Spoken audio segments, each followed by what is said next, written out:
Hello दोस्तों। तो आपका स्वागत है आपके अपने चैनल टेक्निक स्टडी पॉइंट पे। आज हम डिस्कस करेंगे जो टेक्नीशियन बी की मशीनिस्ट का पेपर हुआ था एसएससी का, स्पेस एप्लीकेशन सेंटर इसरो के अंदर आता है, जो government of India government of space department of space है उसके अंदर आता है। इसका पेपर हुआ था जो 6/11/2016 को पेपर हुआ था, उस पेपर को हम पूरा डिस्कस करेंगे, है ना। तो टोटल क्वेश्चन जो है 90 मार्क्स 90 क्वेश्चन थे और 90 क्वेश्चन टोटल और 90 मार्क्स। इसमें टाइम जो दिया गया था 1.5 घंटे का समय था।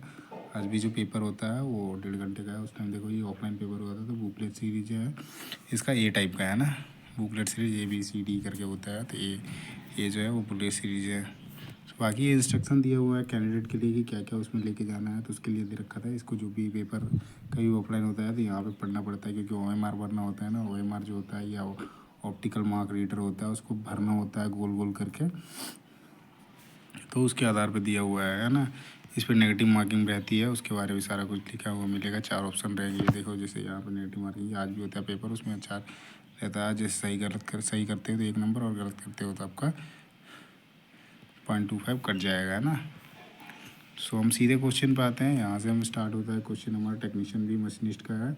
जो मशीनिस्ट के स्टूडेंट हैं उनके लिए बहुत ही इंपॉर्टेंट, मशीनिस्ट नहीं है जो मैकेनिकल ट्रेड से आते हैं ना, उनके लिए भी इंपॉर्टेंट है, क्योंकि ये सारे सवाल मिलते जुलते हैं। तो ये प्रश्न क्रमांक हो गया।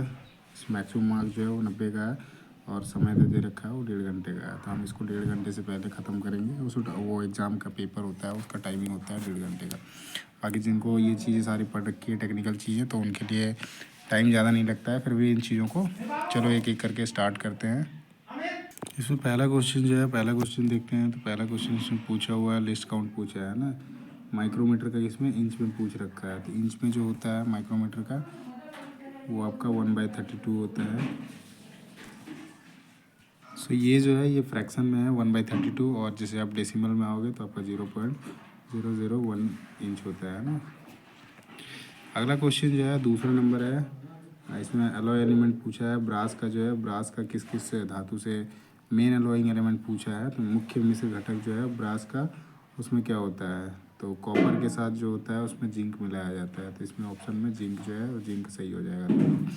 थर्ड क्वेश्चन में आते हैं। BA थ्रेड का एंगल पूछ रखा है। BA थ्रेड का जो एंगल होता है वो 47.5 डिग्री का होता है। इसमें ऑप्शन में नहीं है, वो आपका 47 और हाफ, ये 47.5 डिग्री एंगल होता है ना BA थ्रेड का। बाकी ये जैसे 60 डिग्री है आपका, ये मेट्रिक थ्रेड का होता है। और ये 55 जो होता है BSP BSW, ये सारे आपके उसमें आते हैं 55 डिग्री वाले पे। 29 डिग्री जो होता है ये आपका होता है एकमी थ्रेड का, और 30 डिग्री जो होता है ट्रेपेजोइडल थ्रेड होता है, उसका होता है एंगल। 4 नंबर क्वेश्चन में देखते हैं। तो 4 नंबर पे इसमें पूछा है difference between upper limit and lower limit. तो मतलब निम्न सीमा और उच्च सीमा के बीच का जो तफावत को क्या कहते हैं, तो उसको टॉलरेंस बोलते हैं। तो डी जो है वो सही हो जाएगा आंसर इसका, टॉलरेंस बोलते हैं। डेविएशन जो होता है फिट का अप और डाउन जो होता है ना, जो दिया होता है, जैसे इसमें अपर लिमिट और लोअर लिमिट है, तो उसमें बेस फिट लिया जाता है शाफ्ट का हो या फिट, वैसे इसको 0 लेंगे। उसके बाद जो अपर डेविए मतलब ये अपर डेविएशन और लोअर डेविएशन उसमें होता है, तो अपर डेविएशन होता है फिट हो जाएगा। फिट कोई भी जगह एग्जेक्ट कर दो, उसके बाद शाफ्ट और होल का जो होता है डिफरेंस वो आपका होता है फिट। डायमेंशन जो मेजरमेंट है उसको किसी चीज़ में दिखाते हैं mm में या फिर इंच में, वो आपका डायमेंशन हो गया। 5वें नंबर क्वेश्चन में double helical gear is also known as this name. तो डबल हेलिकल गियर जो होता है किसको किस और नाम से जाना जाता है उसके बारे में पूछा है। तो इसको हेरिंगबोन गियर्स के नाम से भी जाना जाता है ना। तो बी आंसर जो है उसका सही हो जाएगा। 6 नंबर क्वेश्चन है। सीट मेटल की जो मोटाई होती है फिर थिकनेस नापने के लिए इस गेज का उपयोग करते हैं। तो सीट मेटल जो होता है उसका थिकनेस मेजरमेंट करने के लिए जो होता है वायर गेज का इस्तेमाल किया जाता है। तो इसमें खाली वायर लिख रखा है, वायर गेज का इस्तेमाल करते हैं ना। बाकी स्नैप गेज होता है, इससे विड्थ मापते हैं। डेप्थ गेज जो होता है उससे डेप्थ मापते हैं। और स्लिप गेज जो होता है इससे भी आपका विड्थ मापते हैं। स्लिप गेज जो होता है रिंगिंग प्रोसेस के द्वारा उसको जॉइंट किया जाता है। उसका जो जितनी मोटाई में आपको चाहिए होता है, जितना विड्थ लेना है उसके हिसाब से इसको यूज़ किया जाता है और बनाया जाता है इसको। 7 नंबर क्वेश्चन में है CNC। In CNC machine this code is use for rapid movement of tool. तो मतलब टूल के तीव्र गति के लिए जो है इस कोड का उपयोग किया जाता है, उसके बारे में पूछा है CNC में। तो आपका G00 जो होता है इसका उपयोग जो किया जाता है रैपिड मूवमेंट के लिए किया जाता है। बाकी आपका G03 जो है इसका आपका सर्कुलर जो होता है इंटरपोल इंटरपोलेशन है ना, सर्कुलर इंटरपोलेशन कंट्रोल क्लॉकवाइज करके होता है, उसके लिए G03 कोड का इस्तेमाल किया जाता है। और उसके बाद G02 जो है इसका इस्तेमाल जो होता है आपका इसमें खाली क्लॉकवाइज होता है ना, बाकी सर्कुलर इंटरपोलेशन तो होता ही है, इसमें सिर्फ क्लॉकवाइज होता है। वही G3 में जो होता है कंट्रोल करके होता है, कंट्रोल उसमें किया जाता है ना, काउंटर है, काउंटर क्लॉकवाइज होता है। G01 जो होता है इसका जो इस्तेमाल होता है लीनियर इंटरपोलेशन के लिए इस्तेमाल किया जाता है ना। बाकी और भी होते हैं जैसे G04 हो गया, G028 हो गया। तो G04 जो होता है, G04 जो होता है इसका डोवेल के लिए यूज किया जाता है। G28 जो होता है इसका आपका जीरो रिटर्न के लिए इस्तेमाल किया जाता है। ये कोड है बेसिकली है ना। CNC होता है कंप्यूटराइज न्यूमेरिकल कंट्रोल होता है ना, समटाइम इसका कंप्यूटर न्यूमेरिकल कंट्रोल भी बोलते हैं। बाकी आपका जैसे पढ़ोगे ना तो वो आपका कंप्यूटराइज न्यूमेरिकल कंट्रोल होता है ना। 8 नंबर क्वेश्चन में आते हैं sum of all angle of triangle. त्रिभुज के 3 कोनों का योग कितना डिग्री होता है उसके बारे में पूछा है, तो 180 डिग्री होता है। 9वें नंबर क्वेश्चन पे आते हैं, तो इसमें एक साइन संकेत दे रखा है, इसके बारे में पूछा है, इस संकेत का मतलब क्या है। तो ये आपका जो है पैरेललिज्म का है ना। फ्लैटनेस का जो होता है इस तरह का होता है, ये फ्लैटनेस होता है। परपेंडिकुलरिटी इस तरह होता है। रनआउट जो होता है ये ऐसे होता है, ये रनआउट का होता है। अगला है 10वां नंबर क्वेश्चन में 50 दे रखा है, प्लस माइनस में 0.02 नाप के लिए ऊपरी सीमा। तो इसमें जो है अपर लिमिट पूछ रखा है, अपर लिमिट कितना होगा। सो इसमें देखोगे अपर लिमिट जाएगा मतलब ज़्यादा से ज़्यादा मेजरमेंट।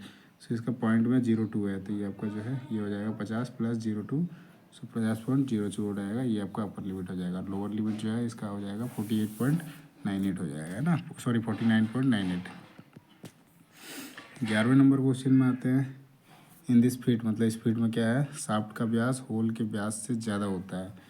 तो होल के व्यास से जब ज़्यादा होगा शाफ्ट का व्यास तो उस टाइम में जो है कौन से टाइप का फिट बनेगा, तो वो आपका जो है इंटरफेरेंस फिट बनेगा है ना, इंटरफेरेंस फिट बनेगा। क्लियरेंस फिट में क्या होता है, शाफ्ट छोटा होता है होल से। ट्रांजिशन में क्या है, दोनों के दोनों होने के चांसेस होते हैं। तो आपका बी इसमें सी जो है आंसर इंटरफेरेंस फिट, और इंटरफेरेंस फिट हो जाएगा शाफ्ट डायमीटर जो होता है होल से ज़्यादा होता है। 12वें नंबर क्वेश्चन में आते हैं, तो 12वें नंबर क्वेश्चन में क्या है, प्लानर में मतलब प्लेनर में है, खाली स्थान है, स्थिर और रेसिप्रोकेट होता है। तो इसमें ऑप्शन ज़्यादा नहीं है, 2 ही ऑप्शन है। सो प्लेनर में क्या होता है उसके बारे में पूछा है, और बीच में खाली स्थान दे रखा है। तो प्लेनर में क्या होता है, जॉब होता है, जॉब स्थिर होता है, और जो टूल होता है वो रेसिप्रोकेट करता है ना। तो ये आपका बी जो है वो आंसर हो जाएगा। अगले सवाल पे आते हैं। 13 नंबर क्वेश्चन में देखते हैं, तो इसमें दिया हुआ है 13 नंबर क्वेश्चन में आपका गियर में क्या होता है, PCD दांतों की संख्या के गुणोत्तर को कहते हैं। तो रेशियो ऑफ जो होता है PCD पिच सर्कल डायमीटर, वो आपका number of teeth is also known है, जिसको क्या और दूसरे नाम से बोलते हैं। तो आपका मॉड्यूल जो होता है उसको बोलते हैं। PCD में दांतों की संख्या का जो गुणोत्तर होता है उसको PCD बोलते हैं। अडेंडम जो होता है ऊपर का भाग होता है, जैसे ये आपका गियर हो गया। सो ये अडेंडम जो होता है यहाँ बीच से ऊपर का होता है, डिडेंडम जो होता है यहाँ से नीचे का होता है। ये आपका पिच सर्कल होता है ना। 14 नंबर क्वेश्चन में आते हैं हम, तो 14 नंबर क्वेश्चन में मल्टी स्टार थ्रेड में 2 पास के थ्रेड के बीच के अंतर को कहते हैं। तो जहाँ पे मल्टी स्टार थ्रेड होगा, in multi start thread the distance between 2 adjacent thread is known as. So multi start thread जहाँ पे भी आएगा ना, जैसे ऐसे रखो 4 ले लिया तो मल्टी स्टार्ट है, तो यहाँ से यहाँ जब आएगा ना तो ये आपका पिच कहलाएगा। यहाँ से यहाँ सिंगल स्टार्ट में यहाँ से यहाँ वाला पिच कहलाएगा, और यहाँ से यहाँ वाला मल्टी स्टार्ट में आपका पिच कहलाएगा। तो पिच जो है ऑप्शन में सी ऑप्शन जो है वो सही हो जाएगा। बाकी हेलिक्स जो होता है, हेलिक्स आपका थोड़ा एंगुलर कटा हुआ होता है। लीड जो होता है एक राउंड में जितना घुसता है और वो राउंड में जितना कवर करता है वो आपका लीड होता है। और माइनर डायमीटर जो होता है थ्रेड में जैसे ऐसे करोगे तो सबसे छोटा डायमीटर जो होता है वही आपका माइनर डायमीटर होता है। 15 नंबर क्वेश्चन देखते हैं, इसमें साइन 30 का वैल्यू पूछ रखा है। तो साइन 30 का जो वैल्यू होता है 1/2 होता है। तो बी आपका सही आंसर हो जाएगा ना। अगले सवाल पे चलते हैं 16 नंबर पे। तो 16 नंबर पे क्या है, metal can be converted in sheets due to this property. तो सीट बनाने के लिए सीट जो मेटल होता है उससे सीट बनाते हैं। तो कौन सी प्रॉपर्टी के कारण सीट में परिवर्तित किया जाता है उसके बारे में पूछ रखा है। तो एक गुणधर्म पूछा है जिस वजह से हम सीट में परिवर्तित किया जा सकता है। तो वो आपका मेलेबिलिटी का गुण होता है जिसके कारण उसको सीट बनाया जा सकता है। डक्टिलिटी जो होता है, डक्टिलिटी गुण के कारण क्या होता है, वायर बनाया जाता है। और टफनेस जो होता है ये सडन शॉक और जो इम्पैक्ट होता है उसको सहन करने का काम करता है। हार्डनेस जो होता है ये आपका जो भी दूसरा मटेरियल है उसको काटने के लिए सक्षम होता है। 17 नंबर क्वेश्चन में आते हैं, डेंसिटी का यूनिट पूछ रखा है। तो डेंसिटी देखोगे मास बाय वॉल्यूम होता है ना, तो मास को देखो केजी से डिनोट करेगा, केजी पर मीटर क्यूब। तो ये आपका बी जो है वो आपका सही हो जाएगा। बाकी देखोगे इसमें तो ये आपका ग्राम सीसी होता है, तभी ज़्यादा होता है क्योंकि ऑल ऑफ द एबव दिया है ना, तो ज़्यादातर चांसेस बनते हैं कि हम ऑल ऑफ द एबव मान लेते हैं। तो ये चीज़ आपको ध्यान रखना है। तो केजी पर मीटर क्यूब हो जाएगा ना। 18 नंबर क्वेश्चन में 1 केजी में कितने पाउंड होते हैं, तो 2.2 पाउंड होते हैं। ये आपका बी में सॉरी सी में जो है ये आपका सही आंसर हो जाएगा। अगले सवाल पे चलते हैं 19 नंबर पे। तो इसमें प्रिंग पंच का एंगल पूछा है। प्रिंग पंच का जो एंगल होता है वो कितना होता है, तो आपका 30 डिग्री का एंगल जो होता है वो प्रिंग पंच का होता है। 60 डिग्री जो होता है आपका और डॉट पंच होता है जो आपका विटनेस मार्क के लिए यूज किया जाता है। और 30 डिग्री जो होता है ये लाइट पंच के लिए होता है। और ये 90 डिग्री जो होता है वो सेंटर पंच का होता है। अगले सवाल में चलते हैं 20 नंबर में। ये फिगर दिया हुआ है, इस फिगर के बारे में पूछा है। तो कौन सा टाइप का एंगल प्रोजेक्शन दिखा रहा है, तो ये आपका थर्ड एंगल प्रोजेक्शन दिखा रहा है। ये तृतीय एंगल, तीसरा सी जो है ये आपका सही आंसर हो जाएगा। इसमें आता है फर्स्ट एंगल का भी आता है। तो फर्स्ट एंगल का जो होता है इस तरह का होता है, सॉरी इस तरह का होता है, ये फर्स्ट एंगल का होता है ना। बाकी और दूसरा नहीं होता है, फर्स्ट होता है और थर्ड होता है। 21 नंबर क्वेश्चन में देखते हैं, तो सेंटरलेस ग्राइंडिंग में दोनों व्हील किस दिशा में घूमते हैं उसके बारे में पूछ रहा है। तो सेंटरलेस जो ग्राइंडिंग मशीन होती है उसका जो डायरेक्शन होता है घूमने का वो होता है अपोजिट साइड में, है ना। तो आपका ये आंसर हो जाएगा। 22 नंबर क्वेश्चन में देखते हैं, डायल इंडिकेटर रेक और पिनियन के सिद्धांत पर कार्य करता है। तो ये सही बात है। ये जो होता है डायल इंडिकेटर वो आपका इस पे क्या बोलते हैं, आपका रैक और पिनियन के सिद्धांत पे काम करता है ना। अगला चलते हैं 23 नंबर क्वेश्चन पे। तो यहाँ पे दिख रखा है माइल्ड स्टील की मशीनिंग के लिए केरोसिन का उपयोग किया जाता है। तो ये गलत बात है। ये सॉरी यहाँ पे माइल्ड स्टील लिखा है और यहाँ पे एलुमिनियम लिखा है ना। सो एलुमिनियम के हिसाब से जाओगे क्योंकि इंग्लिश को ये देता है, प्रायोरिटी देता है। तो यहाँ पे एलुमिनियम अलॉय लिख रखा है तो इसके हिसाब से ये सही हो जाएगा। लेकिन माइल्ड स्टील के हिसाब से जाओगे तो वो गलत हो जाएगा। इसलिए इंग्लिश को भी ध्यान रखना है कि इंग्लिश में क्या लिख रखा है, क्योंकि ज़्यादातर हम चीज़ें देखते हैं जो हिंदी से पढ़ते हैं तो हिंदी चीज़ों को प्रायोरिटी देते हैं, हम इंग्लिश को नहीं ध्यान देते हैं। तो इन चीज़ों को भी हमेशा ध्यान रखना है ना। जब भी आप हिंदी और इंग्लिश का आता है ना, इन चीज़ों को बहुत ज़रूरी होता है ध्यान रखने का, नहीं तो आपके मिस्टेक्स बहुत ज़्यादा होंगे। तो केरोसिन जो होता है एलुमिनियम लाइक के लिए यूज़ किया जाता है, ये आपका सही है। ऊपर में हिंदी में लिख रखा है माइल्ड स्टील, तो वो क्वेश्चन उसके हिसाब से ये गलत है ना। एलुमिनियम अलॉय को ध्यान रखना है तो उसके हिसाब से ये सही है। फिर आते हैं हम यहाँ पे 24 नंबर पे। तो यहाँ पे है क्या है, quick return mechanism helps to increase the speed of shaper speed. इसके बारे में पूछ रखा है, जो quick return mechanism shaper machine को गति बढ़ाने में मदद करता है या नहीं करता है, उसके बारे में ट्रू और फॉल्स। तो वो सही है, वो क्या करता है, स्पीड जो है बढ़ाने का काम करता है ना। 25 नंबर पे आते हैं। तो यहाँ पे अप मिलिंग में रोटर और टेबल मोटर की दिशा समान होती है। तो अप मिलिंग में जो होता है, in up milling direction of rotor and table motor, तो उनका सेम होता है या नहीं होता है उसके बारे में पूछ रखा है। तो नहीं, उनका सेम जो होता है नहीं होता है, तो ये फॉल्स हो जाएगा। अगले सवाल पे आते हैं। 26 नंबर जो क्वेश्चन है इसमें क्या है, feed is generally expressed in meter per minute. तो फीड जो होता है मीटर पर मिनट में नहीं दिखाया जाता है, उसको क्या दिखाया जाता है, एमएम पर रिवोल्यूशन में दिखाया जाता है। तो ये आपका गलत हो जाएगा, फॉल्स हो जाएगा ना। अगला चलते हैं 27 नंबर क्वेश्चन में, प्लानर के बारे में। प्लानर में केवल मल्टी पॉइंट कटिंग टूल का उपयोग किया जाता है, क्या ये सही है, उसके बारे में पूछा है। तो नहीं, ये गलत है, उसमें सिंगल पॉइंट कटिंग टूल का ही इस्तेमाल किया जाता है। 28 नंबर क्वेश्चन पे आते हैं। 28 नंबर क्वेश्चन पे जो है आपका केवल मिलिंग के लिए साइड मिलिंग कटर का उपयोग किया जाता है, मतलब कैम मिलिंग है। Side milling cutter is use for cam milling. तो कैम मिलिंग जो होता है वहाँ पे साइड कटर जो होता है उसका इस्तेमाल किया जाता है क्या, उसके बारे में पूछ रहा है। तो नहीं, उसमें इस्तेमाल जो है नहीं किया जाता है। 29 नंबर क्वेश्चन में आते हैं, hard grinding wheel is use to grind soft material. तो हार्ड ग्राइंडिंग मशीन जो होता है उसने पूछ रखा है, हार्ड ग्राइंडिंग मशीन जो होता है तो सॉफ्ट मटेरियल का इस्तेमाल किया जाता है। तो ये जो है ये नहीं इस्तेमाल किया जाता है, इसलिए गलत हो जाएगा ना। अगले सवाल पे आते हैं 30 नंबर पे। तो यहाँ पे लिख रखा है, diamond can be use for machining of cast iron. ये गलत हो जाएगा, है ना। डायमंड का जो होता है मशीनिंग करने के लिए कास्ट आयरन में इस्तेमाल नहीं किया जाता है, टंगस्टन कार्बाइड में इस्तेमाल किया जाता है। यहाँ पे 31 नंबर पे देख रखा है positive rectangle is given on tungsten carbide tool. तो पॉजिटिव और नेगेटिव ये सारी चीज़ें आपको बहुत ध्यान रखनी होगी, है ना। सो पॉजिटिव रेक्टेंगल टूल जो होता है, सॉरी क्या है, positive rectangle is given on tungsten carbide tool. तो हाँ, इसका जो होता है दिया जाता है ना, तो ये ट्रू हो जाएगा।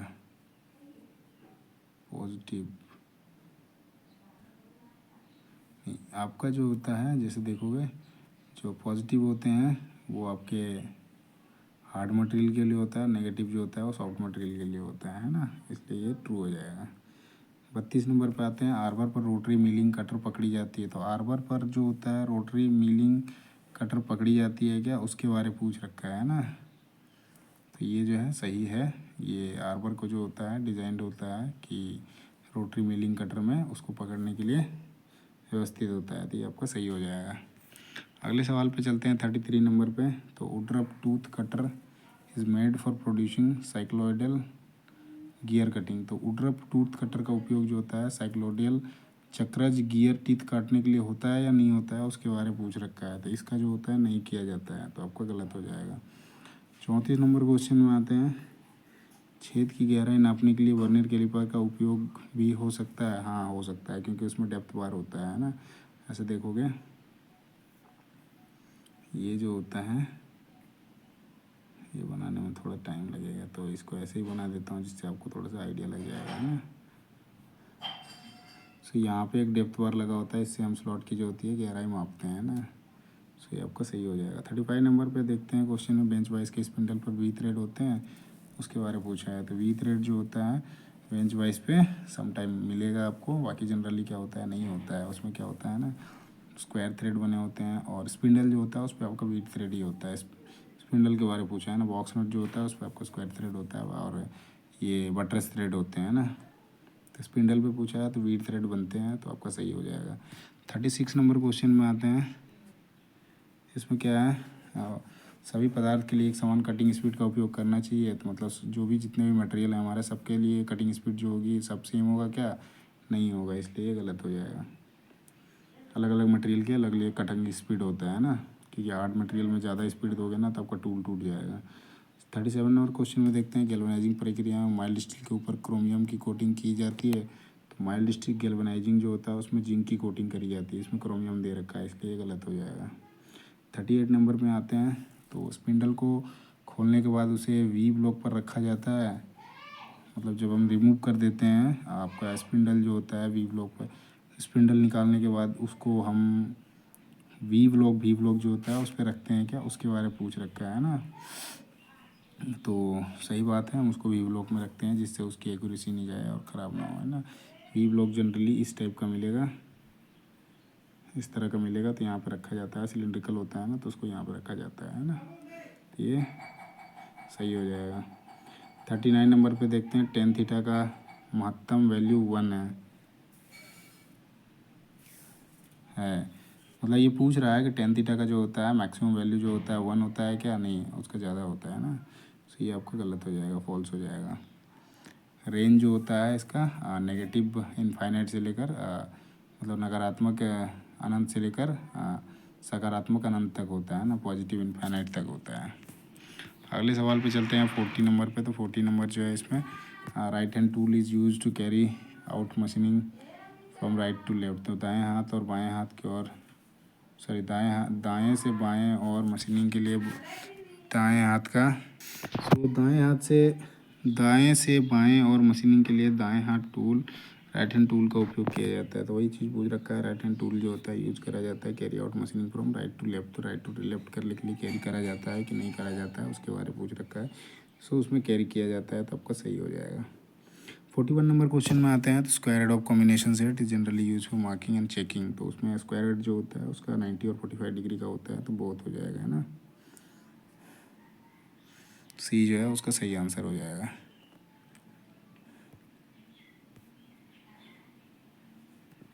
अगले सवाल पे आते हैं, तो 41 नंबर क्वेश्चन में है, at particular drill diameter if RPM is increase the cutting speed is कंक्रीज।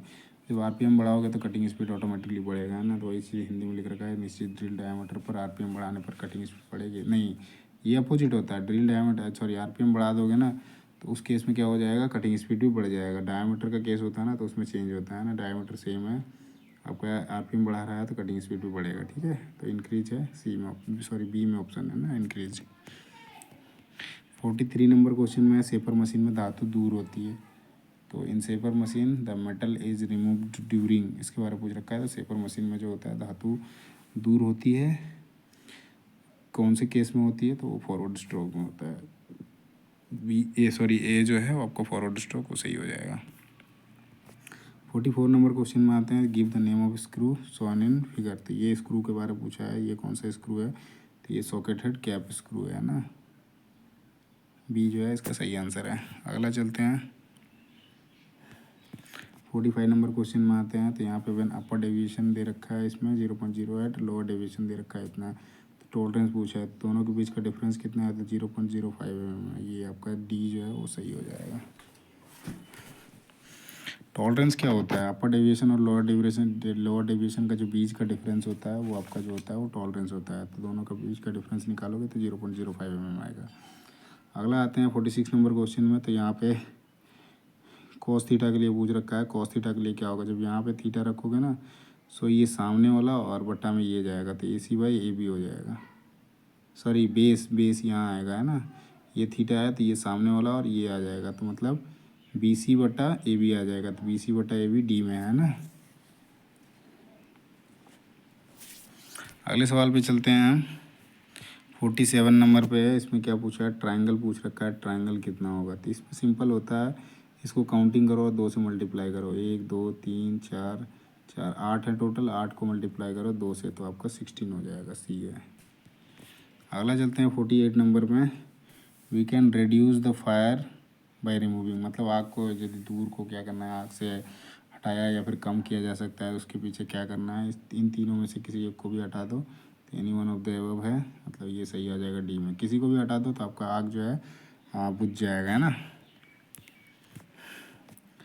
49 number में, इंडेक्सिंग हेड में वर्म व्हील जो होता है उसका प्रमाण है। तो in indexing head ratio of worm and worm wheel, ratio पूछ रखा है, वर्म एंड वर्म व्हील के बीच का जो रेशियो होता है इंडेक्सिंग हेड में वो कितने का होता है, तो आपका 40:1 का होता है ना। अगला जो है आपका 50 नंबर क्वेश्चन, सबसे अधिक कटिंग स्पीड यह धातु के लिए, मतलब कौन से धातु के लिए, 4 ऑप्शन दे रखे हैं, इसमें से पूछ रखा है सबसे ज़्यादा जो कटिंग स्पीड है वो किसके लिए वह दिया जाएगा। तो आपका एल्यूमिनियम जो होता है सबसे सॉफ्ट धातु होता है, तो इसी के लिए सबसे इन चारों ऑप्शन में से सबसे सॉफ्ट धातु है, तो इसके लिए कटिंग स्पीड जो है सबसे ज़्यादा होगा। 51 नंबर क्वेश्चन में आते हैं। तो file is made of, file जो बनाया जाता है वो किससे बनाया जाता है, तो ये आपका हाई कार्बन स्टील से बनाया जाता है ना। 52 नंबर क्वेश्चन में आते हैं। बाकी ये भी कटिंग टूल के लिए उपयोग किया जाता है, लेकिन इसने फाइल को स्पेसिफाइड किया था। फाइल के लिए आपका हाई कार्बन स्टील का उपयोग किया जाता है बनाने के लिए। ब्रॉन्ज जो है उसका अलॉय पूछ रखा है, किसकी मिश्रित धातु है ब्रॉन्ज। मतलब इसका एक आप ऐसे भी याद रख सकते हो, जैसे पिताजी करके होता है, पिताजी मतलब पीतल, तो ये कांसा है ना। तो कांसा है तो इसमें आपका क्या आएगा, टीन आएगा, कॉपर और टीन आ जाएगा, तो ये जो है आपका सही हो जाएगा। जहाँ पे जेड वाला आ रहा है ना उस पर जिंक नहीं लगता है, सो ये जो होता है ये आपका ब्रॉन्ज के लिए उपयोग नहीं होता है, ये आपका ब्रास के लिए होता है। पिताजी मतलब पी हो गया पिताजी, तो ता मतलब तांबा, जी मतलब जिंक, और पी मतलब हो गया पीतल। 53 नंबर क्वेश्चन में आते हैं। तो इनमें से सख्त कटिंग टूल मटेरियल कौन सा है, सख्त कटिंग टूल मटेरियल के बारे में पूछ रखा है। 4 ऑप्शन दे रखे हैं, इसमें से आपका जो होता है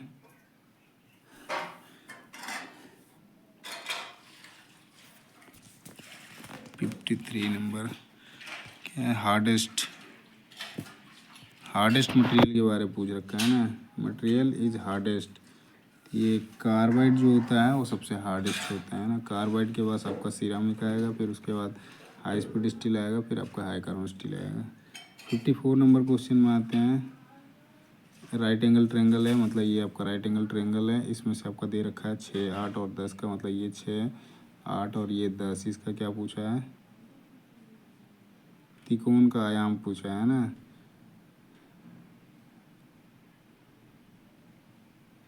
एरिया पूछ रखा है, एरिया जो है एरिया आप करोगे तो 1/2 इंटू आधार इंटू ऊंचाई होता है, आधार इंटू ऊंचाई होता है। तो इसको आप काट दो, एक को 4 4 तिया 12, 12 किस में है, रुक जाओ 12 नहीं आएगा, ये 6 है ना, 6 इंटू 4 24 हो जाएगा। तो आपका ए में जो है आंसर 24 वो आपका सही हो जाएगा। अगले आते हैं 55 नंबर क्वेश्चन में। तो 55 नंबर क्वेश्चन में क्या है, लेथ मशीन के बारे में है। तो लेथ मशीन का जो बेड होता है वो किससे बनाया जाता है उसके बारे में पूछ रहा है। तो कास्ट आयरन जो होता है, कास्ट आयरन का उपयोग किया जाता है लेथ बेड बनाने के लिए। 56 नंबर क्वेश्चन में 120 mm PCD पर 6 होल मतलब बनाए जाते हैं, छेद किए जाते हैं ना, दो 500 पास के छेद जो हैं उसके बीच का अंतर क्या होगा उसके बारे में पूछ रखा है ना। तो 6 छेद बनाए गए हैं कितने में, टोटल 120 mm की दूरी पे।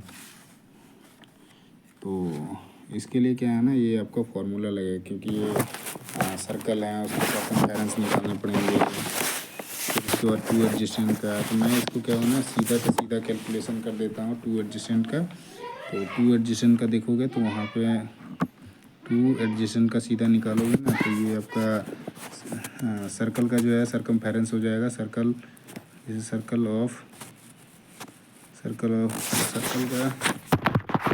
का सर्कमफेरेंस हो जाएगा। और उसको क्या करेंगे हम, तो इसमें जो होता है फार्मूला लगता है आपका, है ना।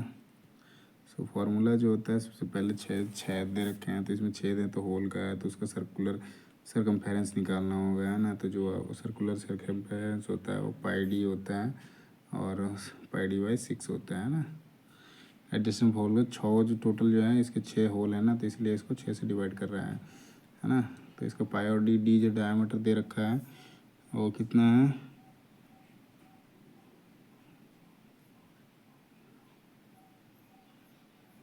अच्छा PCD जो है 120 है ना, तो डी आपका PCD हो गया है ना। तो पाई हो गया, इसका वैल्यू पुट करोगे और कैलकुलेट करके काटोगे तो आपका जो है 65 के करीब आता है ना। ऑप्शन में देखोगे तो 65 नहीं है, तो आपका 60 जो है वो आपका सही आंसर हो जाएगा।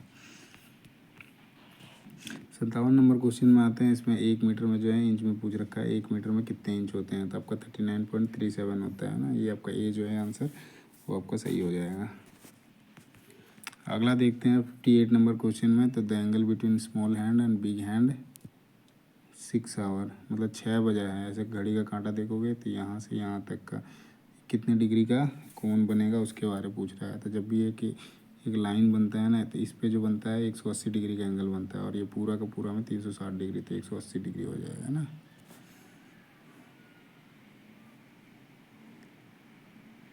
इसमें क्या है, क्वेश्चन एक दोबारा देखो, 6 बजने पर 6 जब बजेगा ना तो यही चीज़ है, एक कांटा जो रहेगा घंटे का कांटा 6 में रहेगा और जो मिनट का कांटा है वो 12 में रहेगा, है ना। तो ये आपका 180 डिग्री का बनेगा। 59 नंबर क्वेश्चन में आते हैं। तो नीचे दी गई धातु में किस धातु की घनता सबसे अधिक है। सो हाईएस्ट डेंसिटी पूछ रखा है। तो हाईएस्ट डेंसिटी इतने ज़्यादा जितने दे रखे हैं, एलुमिनियम, माइल्ड स्टील, मैग्नीशियम, उसमें से सबसे ज़्यादा जो है लेड का डेंसिटी जो होता है सबसे ज़्यादा होता है। 60 नंबर क्वेश्चन में आते हैं। Oil machining of aluminium we get this type of chip. तो एलुमिनियम में जब मशीनिंग करते हैं तो उसमें चिप्स जो बाहर आते हैं वो किस टाइप का चिप्स आता है उसके बारे में पूछ रहा है। तो उसमें जो होता है आपका कंटिन्यूस आता है, कंटिन्यूस कितना, ये आपका निरंतर जो आता है कंटिन्यूस चिप्स आता है जब भी आप एलुमिनियम की मशीनिंग कर रहे होते हैं तब। 61 नंबर क्वेश्चन में आते हैं। इसमें दे रखा है कटिंग स्पीड, प्यास दे रखा है, RPM निकालना है, RPM कितना होगा, है ना। 4 ऑप्शन दे रखे हैं। तो इसको सिंपल है, आपका RPM सीधे निकालना है तो RPM निकालोगे। सो कटिंग स्पीड कितना है, 16.5 है, 16.5 है, मल्टीप्लाई आपका 1000 हो जाएगा, डिवाइडेड बाय आपका मिलिंग कट रही ब्यास जो दे रखा है 21, और पाई का मान आ जाएगा 22/7 ऊपर चला जाएगा। इसको जब आप कटिंग करोगे सो इसमें आ जाता है 318 पॉइंट समथिंग आएगा, है ना। 318 के पास कोई ऑप्शन नहीं है, तो इसके हिसाब से इसने दे रखा होगा 250 का आसपास, ठीक है। 250 आपका जो है नियरेस्ट देखोगे तो 250 ही है, तो आपका आंसर 250 हो जाएगा। अगले सवाल पे चलते हैं। आपका 62 नंबर पे इसका जो है क्या निकालना है, दिए गए पार्ट वजन ढूंढिए ना, वजन निकालना है। सो इसमें डेंसिटी दे रखा है और पाई का वैल्यू दे रखा है।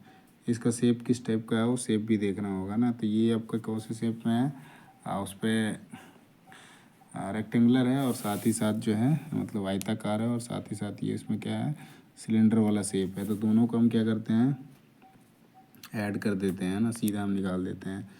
तो इसमें जैसे निकालना पड़ेगा आपको, इसका पहले निकालना होगा फिर बाद में इसका निकालना होगा। तो एक जो है आपका रेक्टेंगुलर नहीं है, ये क्यूबॉइड टाइप का है। क्यूबॉइड मतलब घनाभ टाइप का है। तो इसका जैसे निकालते हैं तो LBH करके होता है ना, लेंथ ब्रेथ और हाइट। इसका जब आप मल्टीप्लाई करोगे तो लेंथ जो हो जाएगा 50, ब्रेथ हो जाएगा 50 और हाइट जो हो जाएगा ये 15 हो जाएगा, है ना। इसको टोटल करोगे तो आपका आएगा 37,500 आ जाएगा, है ना। 37,500 आया, गुना किए तो इसका आयतन आ गया। उसके बाद क्या है, इस जो सिलेंडर है यहाँ पे, ये वाला सिलेंडर है मतलब बेलन है, उसका आयतन निकालना होगा। तो उसका जो होता है पाई आर स्क्वायर एच होता है ना। तो इसमें जब करोगे वैल्यू बैठाओगे तो चलो ये अब 37,500 हो गया है ना। इसको कर देते हैं पहले, 37,500 आ गया घनाभ का, है ना, क्यूबॉइड का आ गया, क्यूबॉइड जो है उसका आ गया, है ना। उसके बाद बेलन का निकालते हैं तो पाई आर स्क्वायर एच होता है, पाई आर स्क्वायर एच। सो पाई का मान आ जाएगा 22/7 इंटू आर जो हो जाएगा 28 है तो 14 का स्क्वायर हो जाएगा, 14 इंटू 14 और एच जो हो जाएगा ये 25 हो जाएगा, है ना। जब इसको काटेंगे ना तो ये आ जाएगा 15,400 आ जाएगा, 15,400 आ जाएगा। अब यहाँ पे क्या आना हमारा 1 सेंटीमीटर में दे रखा है ना इसने, सॉरी हाँ 1 सेंटी, ये क्योंकि देखो ये ग्राम में दे रखा है ना, तो ग्राम में हमको निकालना पड़ेगा पहले। उसके लिए क्या करेंगे हम इसको चेंज करेंगे। तो टोटल हम यदि जोड़ते हैं इसको तो टोटल जोड़ेंगे तो कितना आ जाएगा, ये आ जाएगा आपका 52,900 आ जाएगा, है ना। दोनों को जोड़ देंगे क्योंकि एक साथ एक के ऊपर एक है, 52,900 आ जाएगा। फिर इसके बाद 1 सेंटीमीटर में क्या होता है, 1 सेंटीमीटर क्यूब में होता है 1,000 मीटर, सॉरी MM क्यूब हो जाएगा ना, MM क्यूब हो जाएगा। मतलब जैसे 1 सेंटीमीटर में कितना होता है 10 होता है, तो 10 का क्यूब करोगे तो 1000 हो जाएगा। तो ये आपका 1000 MM क्यूब हो गया। फिर इसको 1000 से डिवाइड करोगे सो ये आपका आ जाएगा तो 52.9 आ जाएगा, है ना, 52.9 आ जाएगा ये। अब ये ग्राम में दे रखा है तो 52.9 है ना। तो अब डेंसिटी हमारा क्या होता है, मास बाई वॉल्यूम होता है, मास बाई वॉल्यूम होता है। तो वॉल्यूम हमारा कितना आएगा 52.9 आ गया, है ना, 52.9 आ गया। तो ये आपका डेंसिटी, ये मास बाई वॉल्यूम, वॉल्यूम आ गया हमारा कितना 52.9, 52.9 हमें निकालना कितना है, मास निकालना है। और ये जो डेंसिटी दे रखा है ये 10 दे रखा है। तो इसको जो मल्टीप्लाई करोगे इससे तो ये आपका 529 ग्राम आ जाएगा। तो आपका डी जो है वो सही आंसर हो जाएगा। 63 नंबर क्वेश्चन में आते हैं। इसमें दे रखा है सरल स्पर गियर ड्राइव में ड्राइव गियर पर दांत 20 दांत है और 600 RPM है। 60 दांत वाले ड्रिवन गियर की स्पीड ढूंढिए। तो इसमें एक फार्मूला लगता है, इसमें फार्मूला सिंपल मैं बता देता हूँ। N1/N2 होता है इंटू S2। तो ये ड्रिवन गियर का हो गया ना, तो उसका होता है तो इसको D2/D1 कर दो। ऐसे जनरली S1 का आता है ना, S2/S1 होता है। तो मैं उसको आपको समझाने के लिए, ड्रिवन समझने के लिए D लिख दिया है ना। सो ये आपका N1/N2 हो जाएगा और बराबर इक्वल्स टू D2/D1 आ जाएगा ना। इसका वैल्यू पुट करोगे, N1 जो है आपका दे रखा है कितना, N1 आपका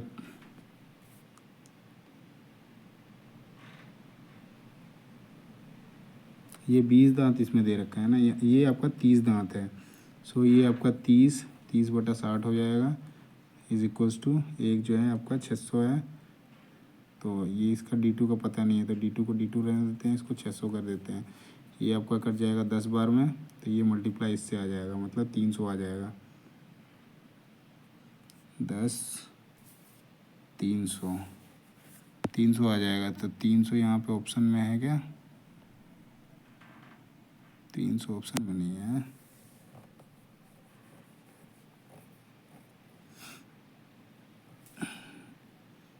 तीस बाई 60 इंटू 600/x ड्राइवर है, ड्रिवन है, ड्राइवर है ना।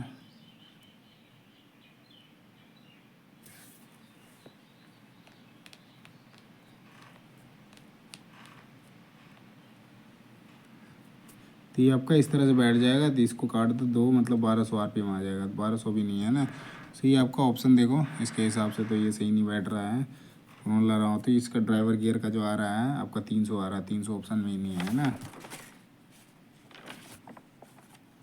चलिए अगले क्वेश्चन पे चलते हैं हम 64 नंबर पे। इसमें क्या है, मिलिंग कटर 200 आरपीएम की गति से इसका आपका गति से ये फीड दे रखा है, ये आपका फीड है। और यदि फीड 300 आरपीएम है पर मीटर पर प्रति मिनट है तो कटर पर कितने दांत होंगे। टीथ के बारे में पूछ रखा है, बाकी पाई का वैल्यू दे रखा है। तो इसका थोड़ा सा इसका फार्मूला निकालोगे तो सिंपल है। नंबर ऑफ़ टीथ के लिए फार्मूला जो होता है, नंबर ऑफ़ टीथ के लिए वो जो आपका होता है फीड रेट हो जाएगा। फीड रेट हो जाएगा, उसको डिवाइड करोगे मिलिंग कटर से और उसको मल्टीप्लाई करो, milling cutter multiply by feed टूट दो है ना, उससे मल्टीप्लाई करोगे तो फीड हमारा फीड रेट क्या है, फीड रेट हमारा कितना है 300 है ना।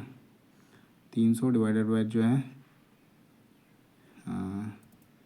ये मिलिंग कटर का कितना है 200, इसको मल्टीप्लाई करोगे कितना 0.15 से है ना, 0.15 से। तो ये आ जाएगा आपका 15 दूनी 30 आ जाएगा।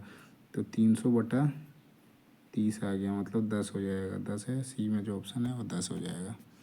ये आपका 10 है ना, आंसर हो जाएगा। 65 नंबर क्वेश्चन में चलते हैं। तो 65 नंबर में find the area of save of this triangle. तो इसका एरिया का एरिया निकालना है ना। सो इसका एरिया निकालेंगे ना हम, तो कैसे निकालेंगे।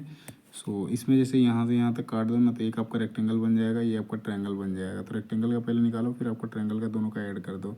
इसका निकालोगे 50 या 1500 हो जाएगा, प्लस इसका निकालोगे तो टोटल 60 है ना। तो 30 इधर 30 इधर, ये 50 25, तो ये भी 50 हो जाएगा और ये इधर हो जाएगा 30 का है ना। तो ये 25 हो जाएगा, 3 625, सॉरी 15×50 500 750 750 हो जाएगा ना। तो 2250 ऑप्शन में आ जाएगा, 2250 20 में, बी में जो है 2250 हो जाएगा। 66 नंबर क्वेश्चन में आते हैं। इसमें ओपन बिल्ड ड्राइव में 100 mm व्यास की ड्राइवर 100 mm व्यास की है, ड्राइवर पुली का आरपीएम इतना है और ड्रिवन पुली का जो है 1400 है। आरपीएम देखोगे दोनों साइड से सेम है, तो आपका व्यास भी सेम हो जाएगा। तो 100 mm सीधा कर दो। ऐसे आप काट के भी देख सकते हो, जैसे 100 mm कर दिए, 100 mm/x कर दिया और इधर आपका 1400/1400 कर दो है ना। 1400, तो ये आपका कट जाएगा, एक बचेगा तो एक इधर आ जाएगा और x = सीधा 100 आ जाएगा। 67 नंबर क्वेश्चन में आते हैं। तो find the perimeter of shape. इसका जो है पेरीमीटर निकालना है, ठीक है।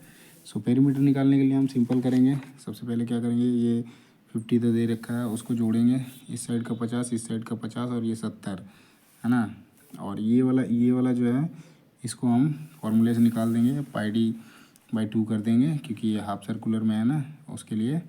सो अब उसका जैसे वैल्यू करते हैं तो डी जो हमारा 70 हो जाएगा, तो पाई और डी, तो ये हमारा कितना हो गया 7 5 20 और इधर 170 हो गया। 170 प्लस πd/2 करते हैं ना। पाई का वैल्यू जो हो जाएगा 22/7 हो जाएगा, इंटू 2 हो जाएगा और डी जो है हमारा वो 70 हो जाएगा। ये 70 है ना, तो ये भी 70 हो जाएगा।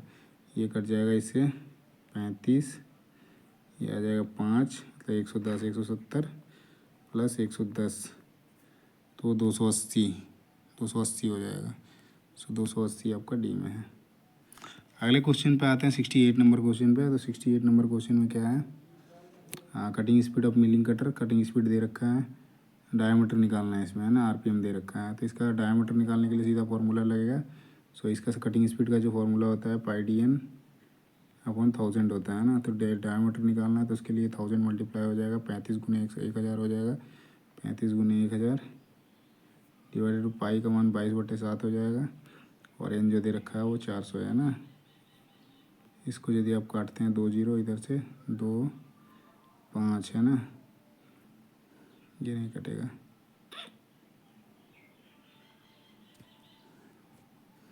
सो D = cutting speed 35 × 1000 divided by 22/7 400, ये 2 जीरो, ये 2 जीरो, इससे 2, ये 5, इससे काट देते हैं 2.5 और ये 3 टाइम जाएगा, ये जाएगा 11 टाइम, 11 दूनी 22, ये 22 के करीब आएगा, है ना।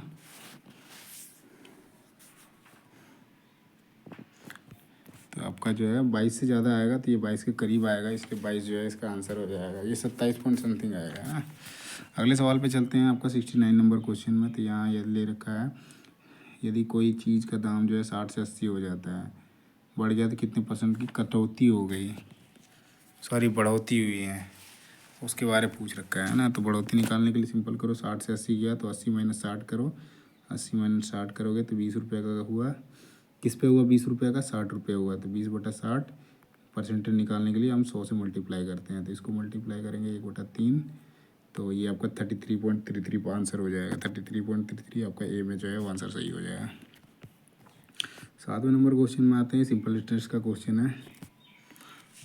तो सिंपल इंटरेस्ट पूछा है, तो तीनों को मल्टीप्लाई कर दो और 100 से डिवाइड कर दो, है ना। 100,000 इंटू 6 इंटू 3 डिवाइडेड बाई 100, तो ये कट गया, 10 छक्का 60 दिया, 180, 180 जो है ये सी में आंसर है। अब ये 71 से लेकर 85 तक का जो क्वेश्चन है वो दे रखा है, ये मिलिंग मशीन से, है ना। मिलिंग मशीन है उससे पूछ रखा है, तो ये मिलिंग मशीन है उससे पूछ रखा है। इसके बारे पहले रिप्रेजेंट नी के बारे पूछा है, फिर ये सैडल के बारे। तो ये मैं क्या करता हूँ ना, इस फोटो को ही दिखा देता हूँ, फोटो के साथ साथ सब एक्स्ट्रा करके जो 85 तक क्वेश्चन आते हैं उसमें सब एक एक नंबर करके मैं बता देता हूँ, है ना। सो इसमें देखोगे सबसे पहले क्या पूछ रखा है, 71 नंबर पर नी बता रहा है। तो नी जो है वो कौन सा है, तो नी के ऑप्शन दे रखे हैं, तो नी देखते हैं यहाँ पर कौन सा है। तो ये आपका नी है ना, ये 3 नंबर वाला जो है ये आपका नी है, मतलब घुटना है। उसके बाद 72 नंबर पे इसमें पूछा है आपका सैडल कौन सा है ना, सैडल के बारे में पूछा है। तो हम फिगर को देखते हैं, फिगर में सैडल कहाँ पे है। सो फिगर में सैडल जो है वो ये है, तो ये 6 नंबर जो है वो आपका सैडल हो जाएगा, है ना। सो सैडल 6 नंबर मतलब सी आंसर हो जाएगा। अगला देखते हैं 73 नंबर पे, इस पर क्या पूछा है, आर्बर सपोर्ट पूछा है। आर्बर सपोर्ट कौन सा है ना, सो आर्बर सपोर्ट जो है ये वाला दे रखा है, ये आपका आर्बर है, इसका सपोर्ट ये वाला है। तो 9 नंबर जो है वो आर्बर सपोर्ट है आपका, इसका आपका 9 नंबर हो जाएगा ना। उसके बाद है कटर के बारे में पूछ रखा है, तो कटर कौन सा है 74 का। तो कटर जो है आपका ये जो दिख रहा है ये आपका कटर है ना। सो ये आपका 12 नंबर जो है वो कटर हो जाएगा, कटर, ये 12 नंबर आपका कटर हो गया ना। 75 नंबर क्वेश्चन में आते हैं, तो यहाँ पे क्या पूछ रखा है, टेलीस्कोपिक फीड शाफ्ट पूछा है ना। टेलीस्कोपिक फीड शाफ्ट जो है ये है आपका, ये वाला जो है टेलीस्कोपिक फीड शाफ्ट है ना। 15 नंबर जो दे रखा है वो आपका टेलीस्कोपिक फीड शाफ्ट है। उसके बाद ये बेस के बारे में पूछ रखा है, बेस कौन सा है। हाँ बेस जो है ये आपका 1 नंबर जो है आपका बेस हो जाएगा। उसके बाद क्या है 1 नंबर, ये देखो 1 नंबर बेस हो जाएगा। फिर है रिप्रेजेंट आर्बर, आर्बर के बारे में पूछ रखा है। तो आर्बर कौन सा है, तो आर्बर जो है आपका ये आपका आर्बर है ना। तो 10 नंबर जो है ये आर्बर हो जाएगा। उसके बाद क्या पूछा है, ओवर आर्म पूछ रखा है। तो ओवर आर्म कौन सा होगा, तो 11 नंबर जो है ना, ये 11 नंबर जो है वो ओवर आर्म है, मतलब ऊपर का जो है वो ओवर आर्म हो गया। उसके बाद टेबल के बारे में पूछा है, टेबल कौन सा है। तो टेबल आपका जो है इस साइड से देखोगे, इस साइड से ये आपका टेबल है, तो ये आपका 7 नंबर जो है वो टेबल हो जाएगा। उसके बाद कॉलम पूछ रखा है ना, कॉलम कौन सा है, तो कॉलम जो है वो ये हो जाएगा। तो ये कितने नंबर है, 13 नंबर है, 13 नंबर जो है वो कॉलम हो जाएगा ये आपका। अगले बात है 81 नंबर पे, इस पर क्या पूछ रखा है, क्रॉस फीड हैंडल पूछ रखा है ना। क्रॉस फीड हैंडल कौन सा है, ये आपका जो है ये सर इधर से है, ये क्रॉस फीड हैंडल है ना। उसके बाद क्या है, फ्रंट बेस के बारे में पूछ रखा है। तो फ्रंट बेस कौन सा है, 82 नंबर का है ना। तो फ्रंट बेस जो है ये आपका इस साइड से फ्रंट हो जाएगा, तो ये 8वां नंबर जो है वो फ्रंट बेस हो जाएगा। उसके बाद क्वेश्चन है 83 नंबर पे एलिवेटिंग स्क्रू बारे में पूछ रखा है ना। तो एलिवेटिंग स्क्रू जो है कि फ़ोटो पे आते हैं, ये आपका एलिवेटिंग स्क्रू हो जाएगा। एलिवेटिंग मतलब उठाने वाला जो स्क्रू है वो आपका 2 नंबर है ना। उसके बाद जो है आपका 84 नंबर पे कौन पुली के बारे में पूछ रखा है। तो कौन पुली कौन सा है उसके बारे में पूछ रखा है। तो कौन पुली जो है ये आपका ये वाला जो है ये आपका कौन पुली है। तो 14 नंबर जो है ये कौन पुली हो जाएगा। उसके बाद देखते हैं लास्ट क्वेश्चन जो है इस फोटो से लेकर नी एलिवेटिंग हैंडल के बारे में पूछ रखा है ना। नी एलिवेटिंग हैंडल। सो नी एलिवेटिंग हैंडल जो है ये एक दूसरा एक और हैंडल है, यही आपका नी एलिवेटिंग होल्डिंग है। ये आपका चौथा नंबर जो है 4 नंबर जो है ये नी एलिवेटिंग होल्डर हैंडल है। तो ये 4 नंबर जो हो जाएगा मतलब डी का वो डी सही हो जाएगा, 4 एलिवेटिंग हैंडल है ना। फिर उसके बाद 86 से लेकर 90 तक के क्वेश्चन में दिया गया है, ये फिगर दिया गया है। इसमें से 5 है फिगर, पाँचों में से पूछ रहा है स्लॉट मिलिंग कौन सा है उसके बारे में पूछा है ना। तो पहले यहाँ पे स्लॉट मिलिंग देखते हैं हम, है ना।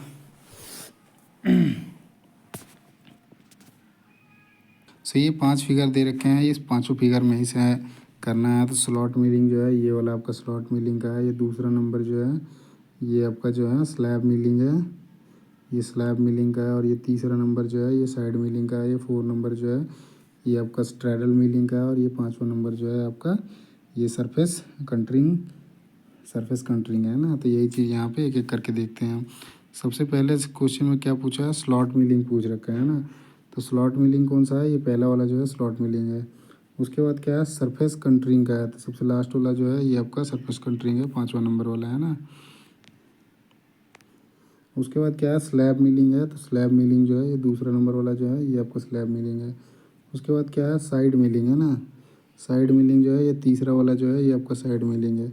उसके बाद लास्ट में जो है आपका स्ट्रेडल मिलिंग है ना। स्ट्रेडल मिलिंग जो है ये चौथा वाला जो है आपका स्ट्रेडल मिलिंग है। बाकी ये रफ वर्क के लिए दिया हुआ है। तो इस क्वेश्चन में इतना ही था। तो मशीनिस्ट का जो है इसरो मतलब इसरो सैक का जो है 2016 में जो पेपर हुआ था मशीनिस्ट का, उसका सारा पेपर का हमने एनालिसिस कर लिया है। और वीडियो को यहीं पे एंड करते हैं। और वीडियो अच्छा लगे तो वीडियो को लाइक करना, चैनल को सब्सक्राइब करना और साथ ही अपने दोस्तों के साथ शेयर करना ना भूलें, जिससे जो भी अपडेट जो भी आती है वो आपको मिलेगा ही मिलेगा, साथ ही आपके दोस्त को भी आसानी से मिल जाएगा और तैयारी करने में भी आसानी होगी। क्योंकि इसरो में इवन इसरो छोड़ दो या फिर कोई से भी आप पेपर देखते हो ना, जो भी टेक्निकल पेपर देते हो या नॉन टेक्निकल पेपर देखते हो, प्रीवियस ईयर जब तक आप एनालिसिस नहीं करते हो आपको उस चीज़ आइडिया ही नहीं लगा पाओगे कि सवाल जो आते हैं वो किस तरह के आते हैं। इसलिए प्रीवियस ईयर क्वेश्चन जो होते हैं देखना बहुत ही इंपॉर्टेंट होता है। तो ये आपका इसरो का सैक जो है स्पेस एप्लीकेशन सेंटर अहमदाबाद, वहाँ का पेपर है ना। और 2016 में पेपर हुआ था मशीनिस्ट के लिए। सो ये पेपर को हमने पूरा का पूरा डिस्कस कर दिया है। बस इतना ही करते हैं। धन्यवाद। जय हिंद।